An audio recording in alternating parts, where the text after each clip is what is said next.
Hello everyone, स्वागत है आपका अपने यूट्यूब चैनल में। हमने सीटेट पीवाईक्यू सीरीज शुरू कर रखी है जिसमें हम करें सितंबर 2015 की पेपर 2 के क्वेश्चन आंसर। उसमें से सीडीपी के 30 क्वेश्चन हम ऑलरेडी डिटेल से डिस्कस कर चुके हैं। आज हम करेंगे साइंस के क्वेश्चन आंसर। चैनल पर पहली बार आए तो चैनल को सब्सक्राइब कीजिए, वीडियो को लाइक कीजिए और ज्यादा से ज्यादा शेयर कीजिए और वीडियो लास्ट तक जरूर देखिए। स्टार्ट करते हैं आज का वीडियो क्वेश्चन नंबर फर्स्ट से। तो साइंस के क्वेश्चन 61 से स्टार्ट होते हैं हमारे। तो पहला क्वेश्चन क्या दिया हुआ है, शिक्षक द्वारा कक्षा 7 के बच्चों को पानी बचाओ विषय पर अधिगम को किस प्रकार अधिक सार्थक बनाया जा सकता है। यानी एक शिक्षक है और कौन सी क्लास को पढ़ा रहा है, वो 7th क्लास के बच्चों को पढ़ा रहा है और क्या पढ़ाना चाह रहा है, पानी बचाओ यानी पानी के बचाने के बारे में उनको पढ़ाना चाह रहा है। तो वो क्या करे उस कक्षा में कि वो बच्चों को वो चीज हमेशा के लिए अच्छे से समझ में आ जाए। तो वो टीचर अगर ऐसा करे कि बच्चों को पहले पानी की इम्पोर्टेंस बताए, उसके क्या क्या फायदे हैं, कहाँ हम पानी को यूज करते हैं, यानी उसके लाभ बताए और उसकी हानि बताए और उसको हमें बचाना चाहिए उस सब के बारे में बताएगा, तो वो बच्चे उस चीज को समझ पाएगा। और एक बात ये भी है कि अगर बच्चे को खुद से बोले कि आप अपने घर पे जाओ या अपने समाज में, जिस समाज में आप रह रहे हो, जिस पड़ोस में रह रहे हो, वहां जाओ और उस पर चर्चा करो, एक दूसरे से जानो कि अपने मोहल्ले में जाके पूछो कि पानी के क्या लाभ है, क्या हानि है, पानी से कैसे समस्याएं होती है, वो सब आप जानो। तो बच्चा उस चीज को अच्छे से समझ पाएगा कि हमें कैसे क्या करना चाहिए। तो ये सही रहेगा बच्चे के अधिगम के लिए। तो वही हमें बताना है कि क्या करे वो टीचर की वो चीज हमेशा के लिए बच्चे के अच्छी साबित हो कि हमें ऐसा करना चाहिए। तो पहला ऑप्शन दिए कि पोस्टर बनवा दो, कि पानी बचाओ का पोस्टर बनवा दो। दूसरा है उस पे निबंध लिखवा दो। तीन है बच्चों को पानी की खपत पर अपने मोहल्ले के लोगों का साक्षात्कार था जल जांच करवा कर। यानी बच्चों क्या क्या बोलो कि आप अपने मोहल्ले में जाओ और वहां पे जो लोग रह रहे हैं उनसे पूछो कि पानी का आप कैसे उपयोग करते हो, अगर पानी नहीं आता तो क्या समस्याओं का आपको सामना करना पड़ता है, तो उस सब के बारे में आप पूछो और खुद से करके देखो कि कहाँ क्या पानी की कहाँ समस्या है, कहाँ नहीं है। तो वो बच्चा उस चीज को अच्छे से जान पाएगा। तो यही तरीका सबसे अच्छा होगा। तो 61 का 3 नंबर ऑप्शन हमारा राइट हो जाएगा। 62 नंबर क्वेश्चन क्या है, कक्षा 6 के विद्यार्थियों को पाचन पर पढ़ाने से पहले एक अध्यापक उन्हें मानव शरीर का एक रेखा चित्र देता है और उन्हें कहता है कि वे उन सभी अंगों को चित्रित करें जिनसे होकर उनके विचार से भोजन उनके खाने के बाद गुजरता है। इस प्रश्न को पूछने के लिए अध्यापक का क्या उद्देश्य हो सकता है। यानी कक्षा 6 के विद्यार्थियों को टीचर पढ़ा रहा है, तो वो क्या कर रहा है कि बच्चों को पाचन क्रिया या पाचन तंत्र पढ़ाने से पहले उनको एक चित्र देता है मानव का, ठीक है, और बोलता है कि आप इस पे उस चीज को टिक कीजिए, उस चीज के नाम लिखिए जहाँ पे आपको लगता है कि खाना यहाँ पहले मुंह में जाता है, फिर हम उसको कहाँ लेके जाते हैं, फिर बाद में कहाँ जाता है, वो सब आप कीजिए। यानी उनको वही देखना चाहता है कि उनको पहले से कितना पता है उस बारे में। टीचर यही देखना चाह रहा है ऐसा करके।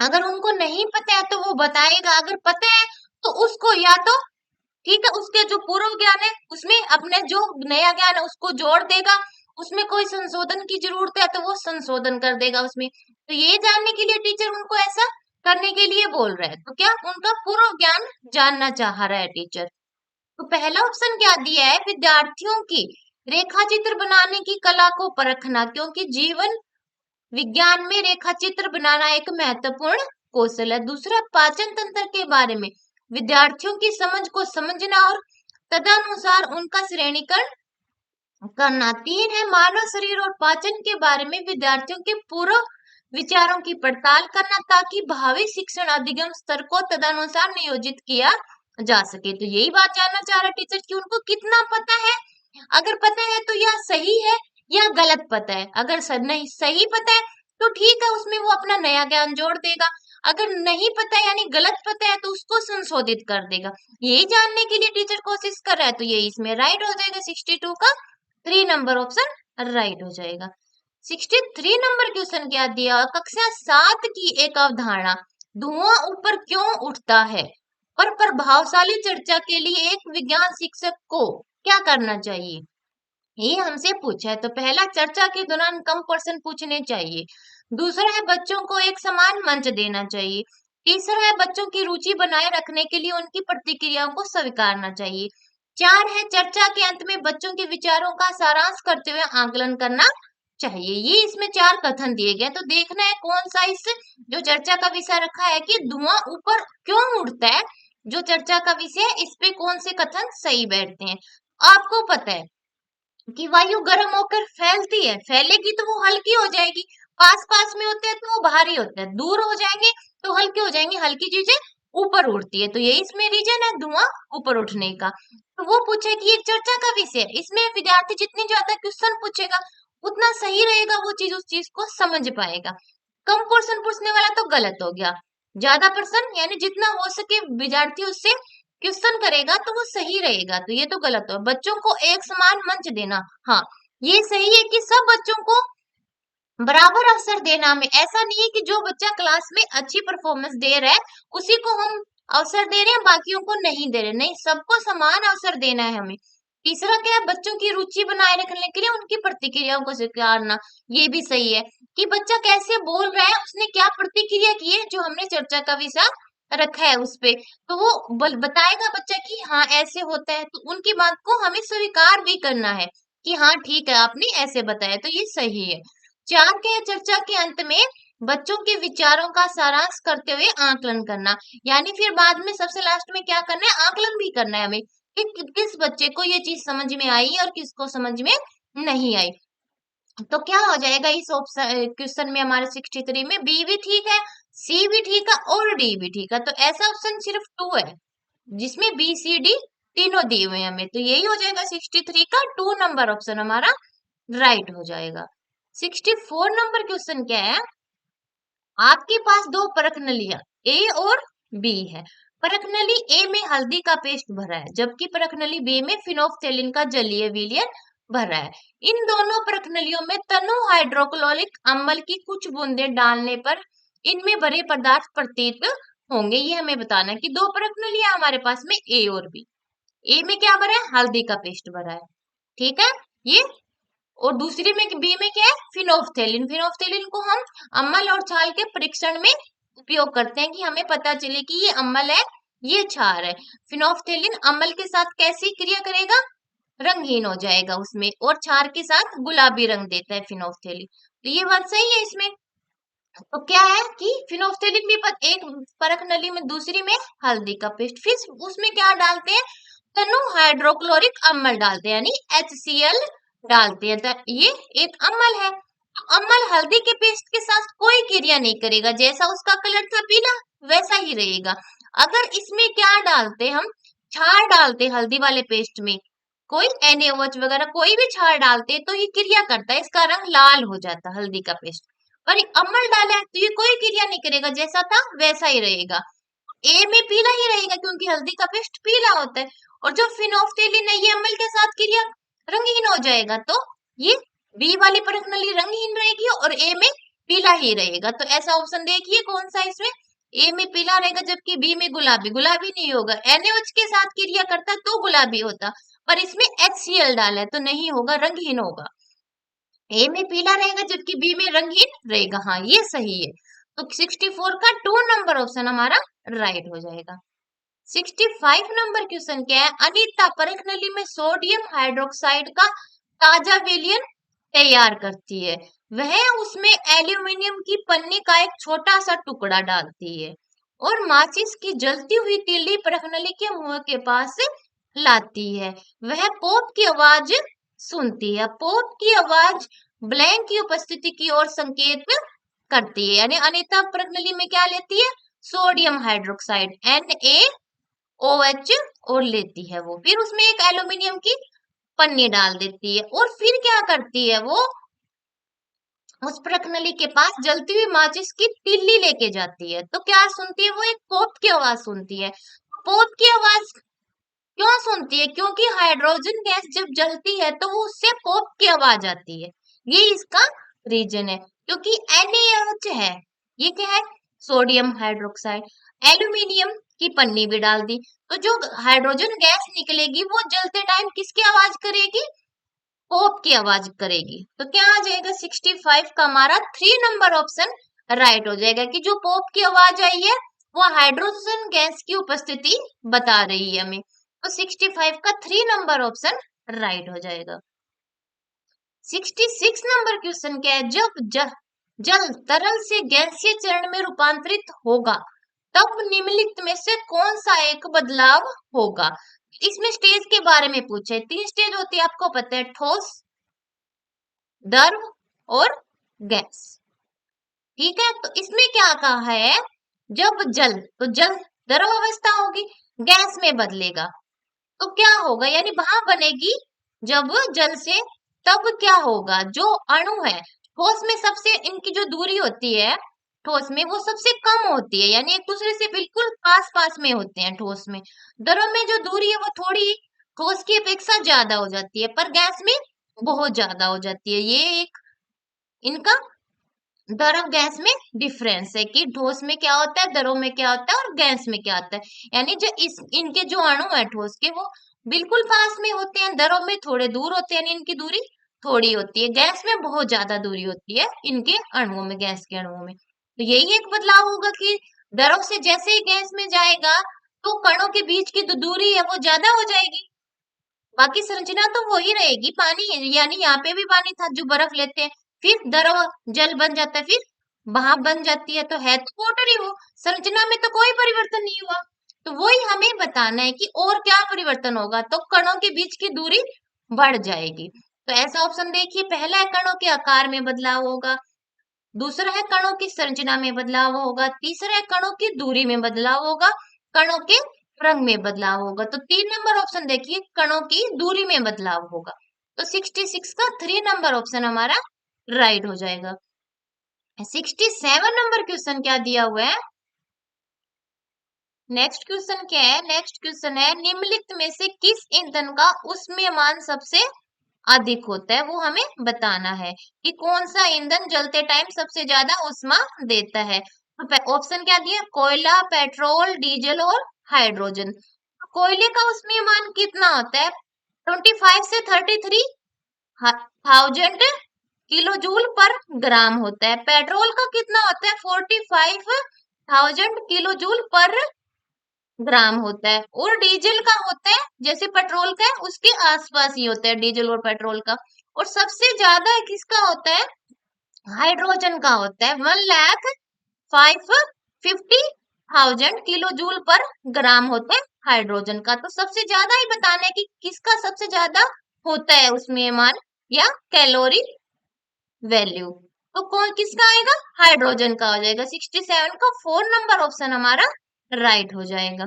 68 नंबर क्वेश्चन क्या है, कॉलम ए के जीवों का मिलान कॉलम बी में दिए गए उनके कार्य से कीजिए। यानी एक तरफ हमें जीव दिए गए और दूसरी तरफ उनके के द्वारा किया गया कार्य दिए गए, तो उनको हमें मिलाना है। तो पहला दिया है लैक्टोबैसिलस। तो लैक्टोबैसिलस क्या करता है, दूध को दही में कन्वर्ट करता है ये जीवाणु। क्या आ जाएगा, दही का जमना, इससे ये कार्य हो गया, ये कार्य करता है। तो ए का आ जाएगा हमारा डी नंबर ऑप्शन, इससे मिल गया ये।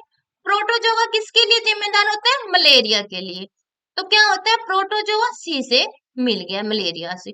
राइजोबियम क्या होते हैं, नाइट्रोजन स्थिरीकरण में भाग लेता है। जो भूमि में नाइट्रोजन उपलब्ध होता है वो राइजोबियम की वजह से होता है, यानी ये खेती के लिए, कृषि के लिए अच्छा रहता है, इससे भूमि उपजाऊ बनती है राइजोबियम से। तो राइजोबियम नाइट्रोजन स्थिरीकरण करता है, तो क्या हो जाएगा, 3 का ए हो जाएगा। और विषाणु से क्या होता है, एड्स होता है, यानी एड्स जो हमारा रोग है वो किससे होता है, विषाणु से, वायरस से होता है। तो ये सही हो गया, ए का डी। तो ए का डी है, एक तो फर्स्ट ऑप्शन में दिया हुआ है, एक सेकंड में दिया हुआ है। तो दूसरा देखते हैं, प्रोटोजोआ मलेरिया, सी किस में दिया, पहला ही ऑप्शन है जिसमें एक का डी दिया, दो का तीन दिया हुआ है, सी दिया हुआ। राइजोबियम का ए, नाइट्रोजन स्थिरीकरण, और लास्ट में विषाणु का एड्स दे दिया। तो यही इसमें राइट हो जाएगा, 68 का फर्स्ट नंबर ऑप्शन राइट हो जाएगा। 69 नंबर क्वेश्चन क्या है, निम्नलिखित में से सही कथन चुनिए। पहला दिया, सभी रंगों की पत्तियां प्रकाश संश्लेषण करती है। दूसरा है, पौधे क्लोरोफिल की अनुपस्थिति में भी प्रकाश संश्लेषण कर सकते हैं।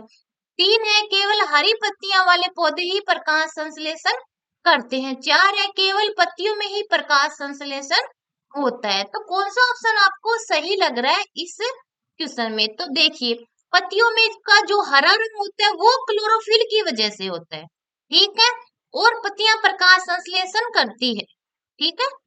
तो ये बात सही है कि पत्तियां प्रकाश संश्लेषण करती है, पर जो हरी पत्ती होती है क्या सिर्फ वो ही प्रकाश संश्लेषण करती है, बाकी नहीं करती? तो ये बात गलत है, सभी पत्तियां प्रकाश संश्लेषण करती है, चाहे वो हरी हो चाहे किसी और कलर की हो। तो ये सही हो गया, सभी रंगों की पत्तियां प्रकाश संश्लेषण करती है। तो 69 का क्या हो जाएगा? फर्स्ट नंबर ऑप्शन हमारा राइट हो जाएगा। 70 नंबर क्वेश्चन क्या है? रीमा अपनी दोस्त को बताती है कि भिंडी एक फल है। उसकी दोस्त सहाना उससे असहमत है। निम्नलिखित में से कौन सा कथन सत्य है? यानी अपनी बात की पुष्टि के लिए रीमा क्या कहेगी उसको वो हमें बताना है। पहला है भिंडी एक सब्जी है, अतः वह फल नहीं हो सकती। दूसरी है भिंडी को पकाकर खाया जाता है, अतः वह फल एक क्या एक सब्जी है, फल नहीं है। तीसरा है भिंडी में बीज होते हैं इसलिए वह एक फल है। 4 है भिंडी में बीज होते हैं इसलिए वह एक सब्जी है। कौन सा ऑप्शन आपको सही लग रहा है? आपको पता है भिंडी में बीज होते हैं और उन बीजों से ही दोबारा भिंडी का पौधा लगाया जा सकता है। फल के अंदर बीज होते हैं, उन बीजों से ही हम नया पौधा उगाते हैं, तो वो एक फल हो गया। तो क्या हो गया? भिंडी में जो बीज होते हैं उनसे नया पौधा बनाया जाता है, ठीक है। तो भिंडी का जो हम खाते हैं पार्ट वो फल वाला पार्ट होता है, यही बात इसमें सही होगी। तो 70 का 3 नंबर ऑप्शन राइट हो जाएगा। भिंडी में बीज होते हैं इसलिए वह एक फल है। यानी कई जो पौधे हैं उनका हम तना खाते हैं, किसी की जड़ खाते हैं, किसी का फल खाते हैं। जैसे आलू वगैरह इनका क्या खाते हैं? हम तना खाते हैं, ठीक है। गाजर मूली है इनकी जड़ खाने में हम यूज करते हैं। बाकी आपको पता है फल किसका यूज करते हैं? जैसे आम सेब ये सब हमारे फल है, इनका फल खाने में हम इस्तेमाल करते हैं। तो भिंडी में बीज होते हैं इसलिए वह एक फल है, ये इसमें राइट हो जाएगा। 71 नंबर क्वेश्चन क्या है? जब हम क्रोध में, शर्मिंदगी या चिंता में होते हैं तब हमारे शरीर का कौन सा हार्मोन तनाव समायोजन में हमारी मदद करता है? तो आपको पता है कि हमारे शरीर से कुछ हार्मोन रिलीज होते हैं, तो हर हार्मोन एक निश्चित कार्य के लिए जिम्मेदार होता है। पहला दिया इसमें थायरोक्सिन। थायरोक्सिन आपको पता है किसके लिए? थायराइड ग्रंथि से निकलता है ये हार्मोन, और थायरोक्सिन जो आयोडीन वगैरह होता है उसके लिए जिम्मेदार है। एड्रेनल, इसी का आंसर आएगा। 3 नंबर है इंसुलिन। इंसुलिन मधुमेह रोग वाले लोगों को आपको पता है इंसुलिन की कमी हो जाती है तो उनको इंसुलिन का टीका दिया जाता है जो मधुमेह रोग से ग्रसित होते हैं। तो इंसुलिन हार्मोन मधुमेह रोग वाला हो गया। अब बचे 4 नंबर एस्ट्रोजन। तो एस्ट्रोजन क्या होता है? एक जो स्त्री गुण के लिए जिम्मेदार होता है वो वाला हार्मोन होता है हमारा एस्ट्रोजन, यानी स्त्रियों में पाया जाता है एस्ट्रोजन हार्मोन, स्त्री गुण के लिए जिम्मेदार होता है, यानी जिनमें स्त्रियों के गुण होते हैं उनके लिए जिम्मेदार हो गया एस्ट्रोजन। अब बचा सिर्फ हमारा 2 नंबर ऑप्शन है एड्रीनेलिन, यानी ये जो हार्मोन होता है ये तब रिलीज होता है जब हमें जो बहुत ज्यादा क्रोध आ जाता है या शर्मिंदगी महसूस होती है या हम चिंता में होते हैं, ये वाला हार्मोन तब उस स्थिति में तनाव से हमें रिलीज देता है, तब ये हमारी बॉडी द्वारा स्रावित किया जाता है। तो कौन सा हो जाएगा इसमें? 71 का 2 नंबर ऑप्शन राइट हो जाएगा। 72 नंबर क्वेश्चन क्या है? खंड ए में दिए गए पौधे के खाने योग्य भाग को खंड 2 से मिला, यानी एक तरफ हमें पौधे का भाग दिया हुआ है, दूसरा कि कौन सा पौधा है वो हमें बताना है। तो जड़, जड़ जैसे मैंने अभी बताया था कि गाजर मूली ये जो खाने वाले पार्ट यूज करते हैं वो इनकी जड़ होती है, इसमें वही हमें मिलाना है, यानी जड़ किसकी यूज करते हैं? गाजर की यूज करते हैं, तो ये सही हो जाएगा, ए का डी हो जाएगा। तना, गन्ने का तना यूज करते हैं, यानी सी सही हो जाएगा, खाने में गन्ने का तना यूज किया जाता है। बीज, मूंगफली का बीज यूज किया जाता है, यानी जो मूंगफली हम खाते हैं वो उसका बीज होता है। फल आपको पता है सेब आ जाएगा। तो ए का आ गया डी, ए का डी सिर्फ एक ही ऑप्शन में दिया हमारे फर्स्ट नंबर ऑप्शन में। तना, गन्ना आ गया तो इसका सी हो गया, बीज मूंगफली ए हो गया, फल सेब बी हो गया। तो फर्स्ट नंबर ऑप्शन सही हो जाएगा 72 का। 73 नंबर क्वेश्चन क्या है, निम्नलिखित में से कौन सा विकल्प वायरस द्वारा मनुष्य को होने वाले रोगों के समूह को दर्शाता है, यानी विषाणु से वायरस से कौन से रोग होते हैं, वो नीचे हमें कुछ रोग दिए गए, वो बताने हैं कि कौन सा जो समूह है इसमें जो वायरस द्वारा होता है। तो पहले में दिया है खसरा, चिकन पॉक्स, हेपेटाइटिस ए। दूसरे में दिया है चिकन पॉक्स, मलेरिया और हेपेटाइटिस ए। तीसरे में है खसरा, पोलियो, टाइफाइड। चार में है खसरा, टाइफाइड, क्षय रोग। तो क्षय रोग टीबी को कहते हैं, टाइफाइड ये जीवाणुओं द्वारा होते हैं। किसके द्वारा होते हैं? जीवाणुओं द्वारा होते हैं। खसरा क्या है? वायरस जनित रोग है, यानी विषाणु से होते हैं खसरा। पोलियो, पर इसमें टाइफाइड आ गया, इस वजह से ये वाला ऑप्शन कट गया। टाइफाइड जीवाणु बैक्टीरिया से होता है।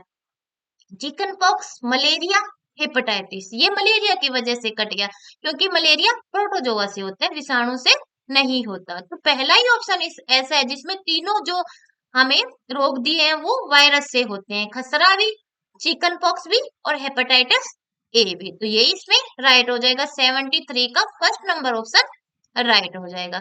74 नंबर क्वेश्चन क्या है, निम्नलिखित में से कौन सा विकल्प स्वपोषियों के समूह को दर्शाता है। तो स्वपोषी क्या होते हैं? जो किसी पर निर्भर नहीं होते, अपना भोजन खुद बनाते हैं, वो होते हैं स्वपोषी, यानी अपना पोषण वो खुद करते हैं, किसी पे निर्भर नहीं होते। तो पहले में क्या दिया है? सेवाल, पालक, टमाटर, केला।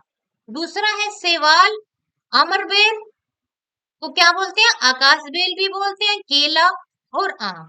तीसरे में है पालक, छत्रक, छत्रक को क्या बोलते हैं? मशरूम। टमाटर, यीस्ट। ठीक है। तीसरा है तुलसी, तुलसी, सेवाल, अमरबेल और छत्रक, मशरूम। कौन सा ऑप्शन सौ पोषियों के समूह है? तो लास्ट वाले में तुलसी, सेवाल, अमरबेल। अमरबेल एक परजीवी है, दूसरों पे निर्भर होता है, तो ये वाला ऑप्शन अमरबेल की वजह से कट गया। अब पालक, छत्रक, टमाटर, ईस्ट, इसमें भी ईस्ट परजीवी है, ये इसकी वजह से सेवाल, अमरवेल, ये अमरवेल की वजह से कट गया। यानी 2, 3, 4 हमारे नहीं है, सिर्फ फर्स्ट नंबर ऑप्शन में ऐसे हैं जो स्वपोषी है। सेवाल भी स्वपोषी है, पालक, टमाटर और केला ये सब अपना अपने आप पे ही निर्भर, यानी किसी दूसरे से अपना भोजन नहीं प्राप्त करते, खुद अपना पोषण करते हैं। तो 74 का फर्स्ट नंबर ऑप्शन राइट हो जाएगा, सेवाल, पालक, टमाटर और केला। 75 नंबर क्वेश्चन क्या, मानव पोषण में पोषक तत्वों की आवश्यकता भोजन ग्रहण करने की विधि और शरीर में इसका उपयोग विभिन्न चरणों में होता है, जो है कि हमें बताना है कि मानव में पोषक तत्वों की आवश्यकता होती है, यानी हमें एनर्जी की जरूरत होती है, और वो किससे प्राप्त करते हैं? वो हमें भोजन ग्रहण करते हैं। भोजन ग्रहण करने की विधि जो क्रिया होती है, शरीर में इसका उपयोग विभिन्न चरणों में होता है, यानी पहले हम भोजन को खाते हैं, ठीक है, फिर वो भोजन अनेक पार्टों से होके जाता है, फिर वो पाचित होता है, फिर उसमें से हम अवशोषित करते हैं जो हमें चाहिए होते हैं, ठीक है। फिर क्या करेंगे? उनको अलग अलग जगह भेजा जाएगा, यानी उनको देखा जाएगा कि कौन सी चीज से क्या मिल रहा है और उसको कहाँ जाना है, उसका स्वांगीकरण करेंगे, और फिर क्या किया जाएगा? उसमें से जो अवशिष्ट बचेगा उसका निष्कासन किया जाएगा। तो ऐसा पहले क्या करते हैं? अंत ग्रहण करते हैं, यानी पहले ग्रहण करेंगे, फिर क्या करेंगे? फिर करते हैं हम पाचन करेंगे, जो हमने ग्रहण किया उसको पाचित करेंगे, फिर उसमें से अवशोषित करेंगे, अवशोषण होगा, फिर उसमें से देखेंगे कि क्या मिला है हमें और वो कहाँ जाना चाहिए, उसका स्वांगीकरण करेंगे, एसिमिलेशन करेंगे। फिर क्या करेंगे? उसमें से जो बच गया अवशिष्ट उसको बाहर निकाल देंगे, यानी उसका निष्कासन कर देंगे। तो ये क्रम आ जाएगा। पहले आएगा डी, अंतःग्रहण। तो डी दिया दो ऑप्शन में, 2 में और 4 में। फिर आएगा हमारा पाचन, ई आना चाहिए फिर, तो ई आ गया सिर्फ 2 नंबर ऑप्शन में। तो पहले आएगा अंतःग्रहण, फिर पाचन, फिर अवशोषण, फिर क्या आएगा? स्वांगीकरण, फिर निष्कासन, यानी जो अवशिष्ट बच गया उसको बाहर निकाल दो। तो डी, ई, ए, सी, बी, 2 नंबर ऑप्शन हमारा राइट हो जाएगा 75 का। तो आज के वीडियो में हमने किए साइंस के 15 क्वेश्चन आंसर डिस्कस। जो 15 क्वेश्चन हमारे बच गए हैं वो करेंगे हम नेक्स्ट वीडियो में। वीडियो पसंद आए तो वीडियो को लाइक कीजिए, चैनल को सब्सक्राइब कीजिए और ज्यादा से ज्यादा शेयर कीजिए। मिलते हैं नेक्स्ट वीडियो में। धन्यवाद।